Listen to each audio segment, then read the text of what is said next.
We're tired. Who are we ultimately fighting for? U.S., the only superpower in the world, has issued modern democratic institutions in its early history.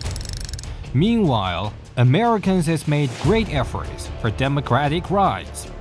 We're tired. This is the norm. In recent years, American democracy has gradually declined.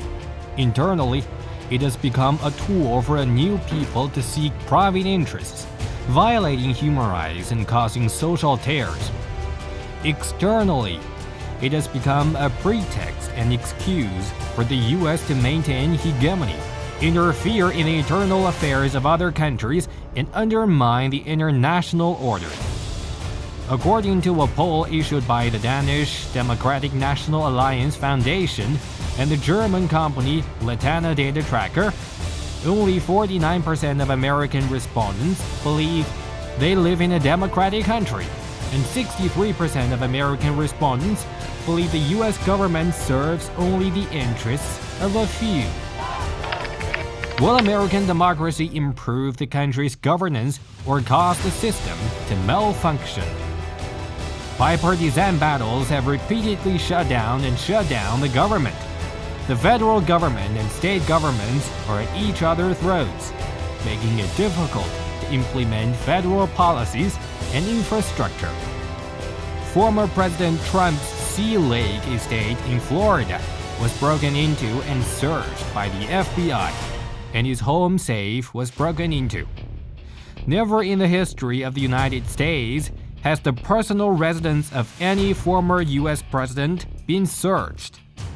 The weaponization of politics has reached an intolerable level, and the use of judicial weapons in an attempt to prevent a rival from participating in the 2024 election is a disgraceful act that has brought more chaos and daring.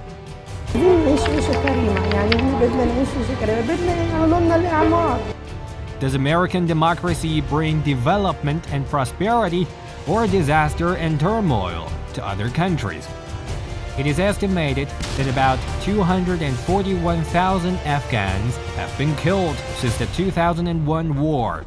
Roughly 183,000 to 206,000 Iraqi civilians died as a result of violence following the 2003 war. Some 20.7 million people are now in need of humanitarian assistance in Yemen. Globally, at least 37 million people have been displaced by the wars waged by the United States. There is a humanitarian crisis in eastern Ukraine as a result of the revolution in Ukraine Square and the spread of Nazism. Now, the war shows no sign of ending. There is an energy crisis on the European continent. And who ultimately benefits from this new war? Obviously, the U.S. arms dealers and energy company stocks soared. But the Americans got nothing. We're engaged anew in a struggle between democracy and autocracy, between the aspirations of the many and the greed of the few. Essential survival rights of American population are not guaranteed. By the end of 2021, more than 50 million Americans faced food insecurity, an increase of nearly 50% compared to 2019. More than 220,000 people are sleeping on the streets. Who will save these Americans? If the people are only awakened at the polls, and the people go dormant after the polls, if the people only listen to slogans during the campaign, they have no say after the campaign. The people are favored only when they canvass, but are left out after the election.